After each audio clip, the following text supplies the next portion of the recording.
계시록 6장 1절에서 17절까지 말씀인데요. 계시록 6장 1절에서 17절까지 우리 같이 한 목소리로 천천히 읽도록 하겠습니다. 내가 보매 어린 양이 7인 중에 하나를 떼시는데 그때에 내가 들으니 내 생물 중에 하나가 우레소리 같이 말하되 오라 하기로 이에 내가 보니 10마리 있는데 그 탄 자가 활을 가졌고 면류관을 받고 나아가서 이기고 또 이기려고 하더라. 둘째 인을 떼실 때에 내가 들으니 둘째 생물이 말하되 오라 하니 이에 붉은 말이 나오더라. 그 탄 자가 허락을 받아 땅에서 화평을 제하여 버리며 서로 죽이게 하고 또 큰 칼을 받았더라. 셋째 인을 떼실 때에 내가 들으니 셋째 생물이 말하되 오라 하기로 내가 보니 검은 말이 나오는데 그 탄 자가 전에 저울을 가졌더라. 내가 내 생물 사이로부터 나는 듯한 음성을 들으니 이르되 한 데나리온에 밀 한 대요 한 데나리온에 돌이 석 대로다. 또 감람류와 포도주는 해치지 말라 하더라. 넷째 인을 떼실 때에 내가 넷째 생물의 음성을 들으니 말하되 오라 하기로 내가 보매 청황색 말이 나오는데 그 탄 자의 이름은 사망이니 음부가 그 뒤를 따르더라. 그들이 땅 4분의 1의 권세를 얻어 검과 흉령과 사망과 땅의 짐승들로서 죽이더라. 다섯째 인을 떼실 때에 내가 보니 하나님의 말씀과 그들의 가진 증거로 말미암아 죽임을 당한 영혼들의 제단 아래에 있어 큰 소리로 불러 이르되 거룩하고 참되신 대주제요 땅에 거하는 자들을 심판하여 우리 피를 갚아주지 아니하시기를 어느 때까지 하시려 하나이까 하니 각각 그들에게 흰 두루마기를 주시며 이르시되 아직 잠시 동안 쉬되 그들의 동무 종들과 형제들도 자기처럼 죽임을 당하여 그 수가 차기까지 하라 하시더라. 여섯째 인을 떼실 때에 큰 지진이 나며 해가 검은 털로 짠 상복같이 검어지고 달은 온통 피같이 되며 하늘의 별들의 무화과 나무가 태풍에 흔들려 설익은 열매가 떨어진 것 같이 땅에 떨어지며 하늘은 두루마리가 말리는 것 같이 떠나가고 각 산과 섬이 제자리에서 옮겨지며 땅의 임금들과 왕족들과 장군들과 부자들과 강한 자들과 모든 종과 자유인이 굴과 산들의 바위 틈에 숨어 산들과 바위에게 말하되 우리 위에 떨어져 보좌에 앉으신 이의 얼굴에서와 그 어린 양의 진노에서 우리를 가리라. 그들의 진노의 큰 날이 이르렀으니 누가 능히 서리요 하더라. 아멘. 이제 그 세 가지의 심판에 대한 이야기를 나누게 되는데요. 지금 1장부터 3장까지는 우리가 그 7 교회 이야기 봤고요. 4장부터 하늘에 올라가 보좌를 보고 보좌 옆에 24 장로를 보고 네 그룹을 봤잖아요. 근데 이 네 그룹은 우리가 솔직히 말하기로 천사로 지칭되고 있고요. 그리고 이 천사들이 지금 어떤 역할을 하는지가 나타나는 게 바로 6장이고요. 그리고 6장부터 시작해서 인을 떼는 얘기, 그리고 인을 떼는 마지막에 7째 인을 떼면서 나팔 부는 이야기, 그리고 나팔 부는 이야기의 7가지가 끝나면서 7 대접 이야기까지 이어지는 세 가지의 재앙 얘기. 그래서 이제 우리가 잘 아는 7년 대환란이라는 얘기, 그 얘기는 이제 다루게 될 거고요. 그래서 요 세 가지 심판에 대해서 이야기하는데 그 중에 첫 번째 이 인을 떼는 이야기. 근데 이게 참 황당한 장면인 거죠. 원래는 저 인을 뗄 자가 누굴까라는 질문에 그래도 유대의 사자, 그러니까 좀 힘도 있고 권력도 있고 능력이 있는 사람이 와서 뗄 줄 알았는데 뜬금없이 죽임당한 것 같은 아주 작은 어린 양 하나가 나와서 너무 당당하게 하나님 앞에 가서 그 인을 뗄 준비를 하고 있는 것을 보고 여호와께서 하신 일, 예수께서 하신 일이 얼마나 위대한 일인지를 지금 요한이 다시 깨닫고 있는 거죠. 그가 거들었던, 그가 알고 있던 메시아가 얼마나 위대한 분인지. 오늘 보면은 이렇게 한번 쭉 읽어가면서 한번 봤으면 좋겠는데요. 한번 볼게요. 그 지난번 말씀드린 대로 원칙이 있다고 했어요. 본 것, 들은 것, 깨달은 걸로 가자. 그래서 본 거는 그냥 우리 요한 선생님이 보시는, 사도가 보는 것만 보자고 했습니다. 보겠습니다. 6장 1절입니다. 같이 읽어봅니다. 내가 보매 어린 양의 7인 중에 하나를 떼시는데 그때에 내가 들으니 내 생물 중에 하나가 우레소리같이 말하되 오라 하기로. 요 한 절만 봐도 보고 듣고 깨달은 게 있죠. 본 게 뭐죠? 어린 양이 7인 중에 하나를 떼는 걸 봤죠. 그렇죠? 그리고 그때 들은 게 뭐죠? 내 생물 중에 하나가 말하는 걸 들었어요. 뭐라고 말했죠? 오라라는 말을 들었습니다. 근데 그게 뭐와 같다고 느꼈다고요? 우레소리처럼 우렁차게 깨달아진 거죠. 깜짝 놀랐어요. 오라라는 말에. 근데 이 오라라는 말은 뭐냐면요, 경마할 때 땅 하고 하면 말이 확 달려오는 거 있잖아요. 그런 유사한 것이라고 보시면 돼요. 오라라는 말은 이제 준비 땅이라는 단어. 준비가 됐으니 출발해라. 이 천사는 어린 양의 움직임에 따라 움직이는 대상이라는 거죠. 어린 양이 인을 떼야 그룹이 움직이는 거지, 어린 양이 움직이지 않는 한 어떤 말도, 어떤 천사도, 어떤 능력도 나타나지 않는다는 것을 우리에게 알려주고 있는 겁니다. 우리 이 어린 양으로 보이지만 예수 그리스도께서 심판의 잣대, 우리의 심판의 주체가 된다는 것을 여기서도 알 수가 있는 거죠. 하나님이 인을 떼지 않는다. 보다 정확히 말하면 하나님의 오른손에 들려있는 이 심판의 두루마리를 예수께서 인을 떼지 않는 한 아무 일도 일어나지 않는다. 그리고 나서 다음과 같은 장면을 봅니다. 오라라고 하니까 경마장에서 말이 달려오듯이 타닥타닥타닥하고 말이 힘차게 달려오는 장면을 보게 되는데 2절입니다. 읽어봅니다. 이에 내가 보니 신말이 있는데 그 탄자가 활을 가졌고 면류관을 받고 나아가서 이기고 또 이기려고 하더라. 여기서 굉장히 중요한 게 나오는데요. 사람들이 이 신말이 뭔지를 너무 집중을 해요. 근데 그게 별로 중요하지 않습니다. 네, 그냥 신말을 본 겁니다. 우리 그렇게 보자고 했죠. 그냥 신말입니다. 혹자들은 그래서 이 신말은 평화를 상징한다 뭐 이렇게 얘기하는데 그건 이제 학자들 해석이고 그냥 요한이 본 대로 보자고요. 왜냐하면 요한도 말에 집중하지 않아요. 오라라고 할 때 막 말이 달려오잖아요. 근데 말을 안 봐요. 지금 요한이 보고 있는 건 뭔지 보시기 바랍니다. 신말은 그냥 있어요. 그리고 뭘 보고 있죠? 그 탄자를 보고 있습니다. 요한의 시선은 신말에 집중되고 있지 않아요. 신말을 타고 오는 이가 누군가가, 그러니까 신말을 주도하고 있는 이가 누군가가 문제인 거죠. 근데 이 주도하고 있는 이는 활도 가졌고 면류관도 가진 것을 보아 전쟁을 하는 장수인 듯하고 권세를 가진 사람인 게 확실한 것 같습니다. 근데 중요한 건 받고 나아가서 계속 이기고 또 이기려고 했다는 거죠. 그래서 학자들은 이 사람이 누군지는 알 수 없지만 정복자, 평화를 가장하고 정복자의 모습이 아닐까라고 추측을 해봅니다. 근데 한 가지 확실한 건 요한이 보았을 때 첫 번째 심판의 시작은 어떤 한 주체, 누군지 모르지만 전쟁을 일으키는 주체가 있을 것이라는 걸 알게 되는 거죠.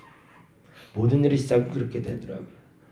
평화로운데 꼭 전쟁을 일으키려는 사람들이 있어요. 트럼프가 자꾸 그러고 김정은이 그러고 누군가가 자꾸 이 역할을 감당하려고 합니다. 그리고 자꾸 이기려고 하고요. 이기려고 들어요. 근데 그러니까 궁금해지는 거예요. 그 다음 장면은 뭐가 될까? 그때 4절로 들어갑니다. 3절부터 볼까요? 3절 읽어봅니다. 시작. 둘째 인을 떼실 때 내가 들으니 둘째 생물이 말하되, 그렇죠? 둘째 인을 떼실 때 어린 양이 떼야 움직이는 겁니다. 우리가 예수님께 기도해야 되는 이유가 거기 있는 거죠. 이분이 움직이지 않으면 절대 심판조차도 없다는 얘기죠. 이분이 움직이자 둘째 생물이 말하되 오라! 라고 해서 뛰어나옵니다. 근데 이번에는 붉은 말. 근데 여기엔 집중하지 말자고요. 근데 뭐가 보인다고 요한에겐? 붉은 말이 아니 붉은 말을 탄 자가 보이는 거죠. 그죠? 네. 신말이 나오고 탄 자는 정복자의 모습으로 나왔는데 붉은 말이 나왔는데 그 붉은 말은 다음과 같은 역할을 하고 있습니다. 그 탄 자가 읽어봅니다. 그 탄 자가 허락을 받아 땅에서 화평을 제하여 버리고 서로 죽이게 하고 또 큰 칼을 말하더라. 그래서 혹자들은 얘기하기를 이 첫째 정복자의 등장으로 말미암아 전쟁이 일어나는 장면을 요한이 보았다라고 얘기합니다. 자연스러운 과정인 거죠. 세 번째 장면은 이렇게 됩니다. 5절 말씀입니다. 셋째 인을 뗐을 때 내가 들으니 셋째 생물이 말하되 오라 하기로 내가 보니 검은 말이 나오는데 역시 검은 말이 별로 중요한 건 아니고요. 검은 말이 나왔는데 그 검은 말을 탄 자의 손에 뭐가 있었대요? 저울이 있었대요. 그러니 궁금했겠죠. 지금 여기서 굉장히 중요한 건데요. 우리의 상상력도 필요하지만 요한이 무엇을 궁금해하고 있는지를 보시는 게 제일 중요해요. 다음 장면이 뭘까? 여러분의 생각과 똑같습니다. 예를 들어서 정복자가 나왔고 이기려고 든다라는 모습을 상상해 보신다면 지금 누군가와 계속 싸우고 있는 거잖아요. 그러면 그 싸움은 어떻게 될까? 어떻게 될까? 그러니까 두 번째 장면이 나오는 거예요. 그리고 자꾸 죽이고 죽이네? 자꾸 죽이고 죽이는데 그 다음 장면은 뭐가 되지? 그랬더니 저울을 들고 나오더라는 거죠. 근데 그 저울 사이로 아주 재미난 소리를 듣게 됩니다. 보고 듣고 깨닫는 게 있다고 그랬어요. 6절입니다. 읽어봅니다. 시작. 내가 내 생물 사이로부터 나는 듯한 소리. 그러니까 그 내 생물 사이에서 났는지 어딘지 모르겠지만 하여튼 들려왔어요. 갑자기 그 저울을 보는 순간 들려왔는데 그러니 보고 들은 것 때문에 뭐가 되는 거죠? 깨닫는 게 시작이 됐습니다. 이 저울이 뭔지를 깨달은 거예요. 그게 뭐냐면 이르되 읽어봅니다. 한 데나리온이 뭘까요? 하루 품삯입니다. 일꾼의 하루 품삯인데 밀 한 되래요. 밀 한 대라는 건 뭘까요? 한 끼 식사를 얘기해요. 하루 벌어 하루 먹는다는 거예요. 한 끼 먹는 거예요. 하루 벌어 한 끼. 한 데나리온에 볼이 석 대래요. 이건 한 되가 한 끼 식사니까 세 끼 식사가 되겠죠. 또 감람리와 포도주는 해치지 말라 하더라. 뭐예요? 각박한 세상 기근이 온다는 걸 알게 된 거죠. 물가가 폭등을 하는 겁니다. 지금도 똑같죠. 누군가가 욕심을 내서 싸우려고 들면 전쟁이 일어나고 전쟁이 일어나면 물가가 폭등합니다. 그리고 나서 다음 일이 벌어지고 있죠. 7절입니다. 넷째 인을 뗐을 때 내가 넷째 생물의 음성을 들으니 말하되 오라 하기로 8절에 내가 청황색 말이 나오는데 그 탄자의 이름은 사망이니 이거는 이 청황색을 무슨 색깔인지 아는 사람은 바로 왜 사망인지 이해가 됩니다. 사람이 죽은 모습을 본 적 있으신가요? 사람. 근데 그냥 죽은 게 아니라 물에 빠져 죽은 사람 혹시 본 적 있으세요? 제가 신방 다니다가 한번 봤는데 하나님이 이런 걸 보게 하시려고 그랬던 것 같아요. 막 홍수가 많이 폭우가 많이 내린 날인데 그 외동아들이었어요. 외동아들이었고 엄마하고 같이 사는데 아들이 고대를 나온 친구인데 그 공황장애가 와서 아무 일도 못하고 집에만 있던 친구예요. 근데 폭우가 왔는데 새벽녘에 이 엄마가 자고 있는데 엄마라는 소리가 들리더래요. 느낌에 자고 있는데 근데 무슨 새벽 2, 3시에 우리 애가 나갔을까 싶어서 그냥 잠들었대요. 그냥 잠결이다 싶어서. 근데 아침에 일어나 보니까 없는 거예요, 애가. 근데 이제 종종 얘가 제가 정릉 쪽에서 목회를 그때 했었는데 정릉천이 있어요. 정릉천이 아주 야트막해요. 근데 거기에 갑자기 이제 폭우가 오면 물이 좀 범람할 때가 있거든요.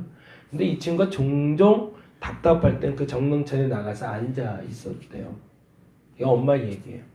근데 그날 따라 폭우가 왔고 아마도 엄마 얘기는 그래 추측에는 그날 나가 있다가 휩쓸려 간 게 아닌가. 그리고 일주일이 되도록 실종이 된 거예요. 못 찾았어요.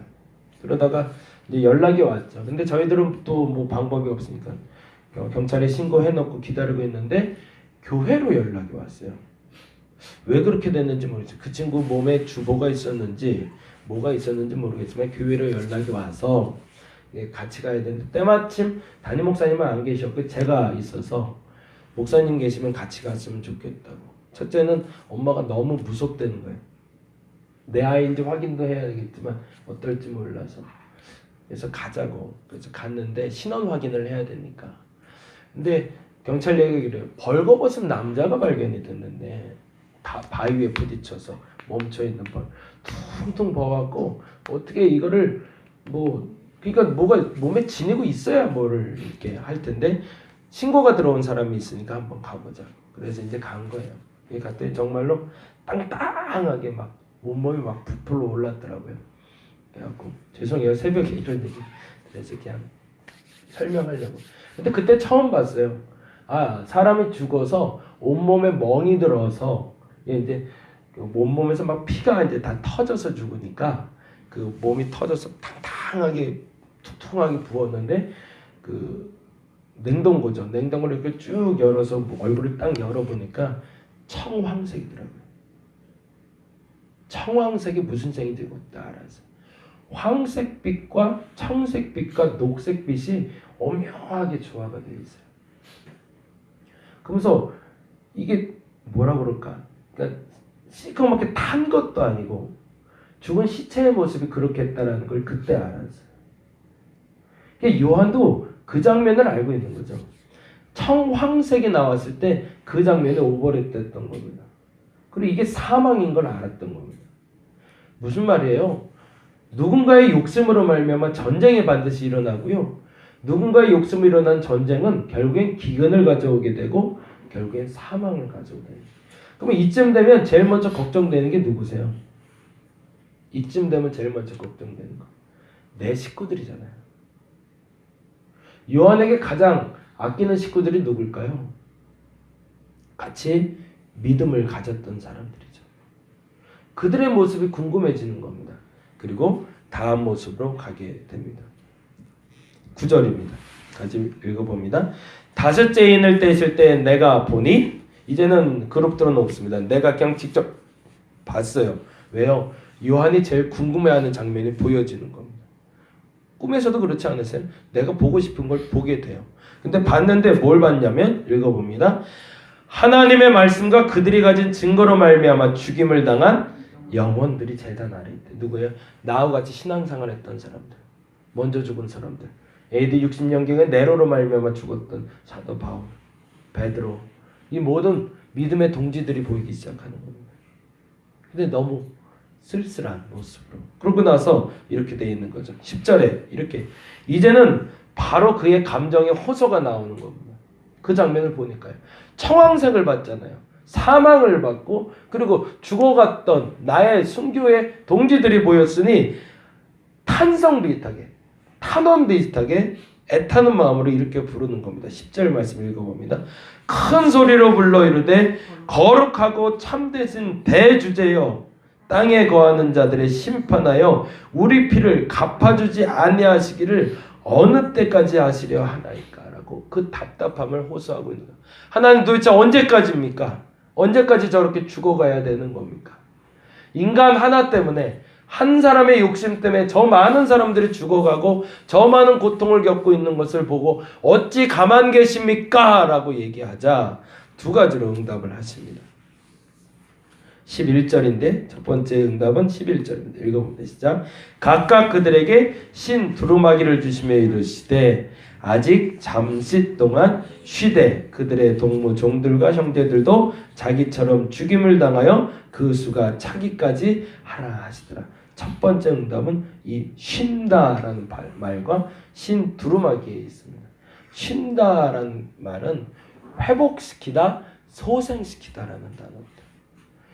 먼저 죽었던 이들이 어떻게 되었는지를 가서 보았더니 그들이 참된 평안 가운데 안식하고 있는 모습을 보게 된 겁니다. 그게 첫 번째.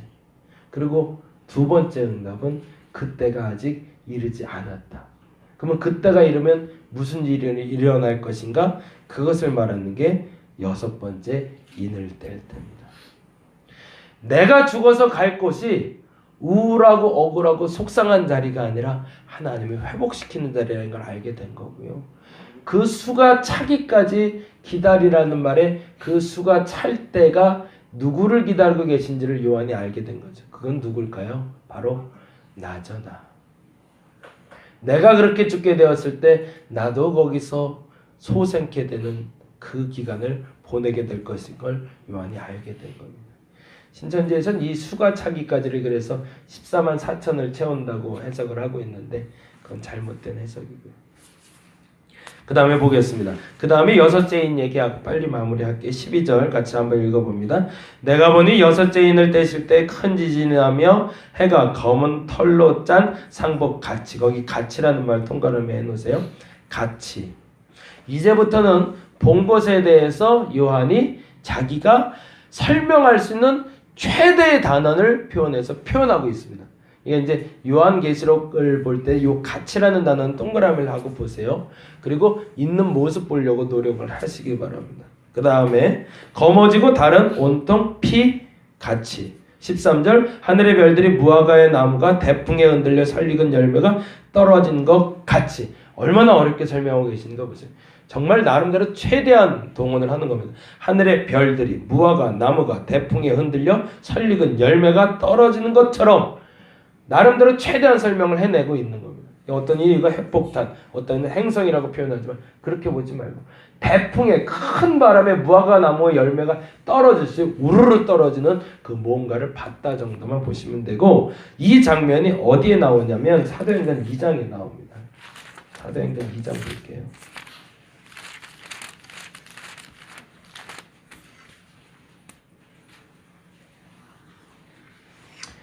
사도행전 2장 19절입니다.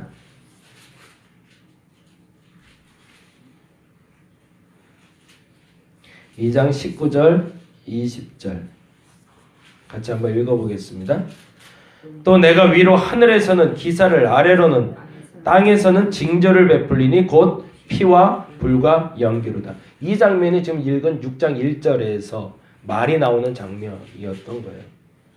피와 불과 연기라는 장면이 아까 그 정복자가 나오고 전쟁이 일어나고 기근이 일어나고 사망이 일어나는 장면을 19절에서 이미 누가 봤던 거죠? 이 말을 하고 있는 건 베드로입니다. 그리고 이 말을 원래 했던 사람은 요한이라는 선지자인 거죠. 이미 그때부터 이들은 그 하나님의 뜻을 알고 있었던 거죠. 이게 얼마나 대단해요. 그리고 나서 이렇게 얘기합니다. 20절 읽어보면 되시죠? 주의 크고 영화로운 날, 거기다 동그라미를 좀 해보세요. 그 주의 크고 영화로운 날. 그러니까 지금 여섯째 인을 떼는 이 심판은 대심판을 얘기하고 있고요. 이 심판은 인간이 만들어 놓은 심판의 때가 아니라 하나님의 심판의 때가 있다라는 선포인 겁니다. 그 때를 베드로는, 요엘은 그때는 영화로운 날이라고 표현해요. 그건 무슨 말이에요? 믿는 자에겐 기쁨의 날이라는 겁니다.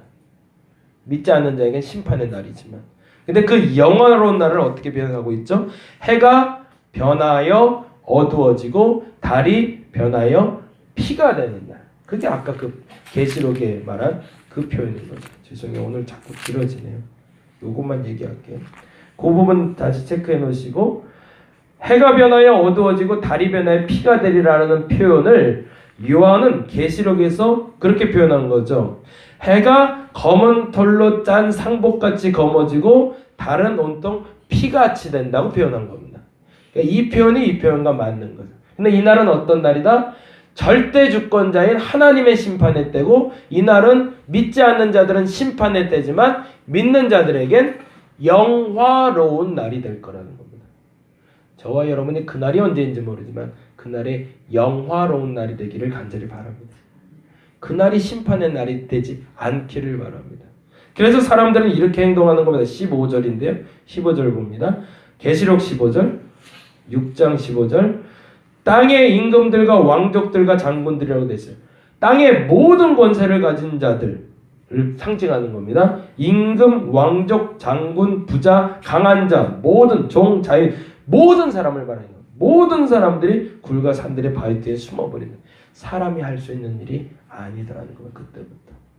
그리고 그때는 영화로운 때가 되는 사람이 있고 심판의 때가 되는 사람이 있다. 여러분은 어떤 때를 선택할 수 있을까요? 그것은 나의 지금 믿음에 달려 있습니다. 저와 여러분이 그 믿음으로 승리할 수 있는 오늘 한 날이 되시길 바랍니다. 그날은 언젠가 분명히 올 겁니다. 그리고 그날에 저와 여러분이 그 영화로운 쉼의 자리로 머물 수 있는 분들이 되시기를 간절히 바랍니다. 기도하겠습니다. 심판의 때가 오고 있습니다. 혹자들의 얘기가 진실이 아니기를 바랍니다. 미국의 대통령이 북한의 지도자가 흔들고 있습니다. 정복하려고 듭니다. 전쟁을 일으키려 합니다.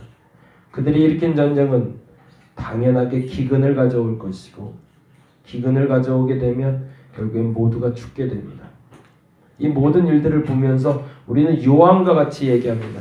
주여, 어느 때까지입니까? 도대체 언제까지 이렇게 세상이 흉흉하게 돌아갈 겁니까?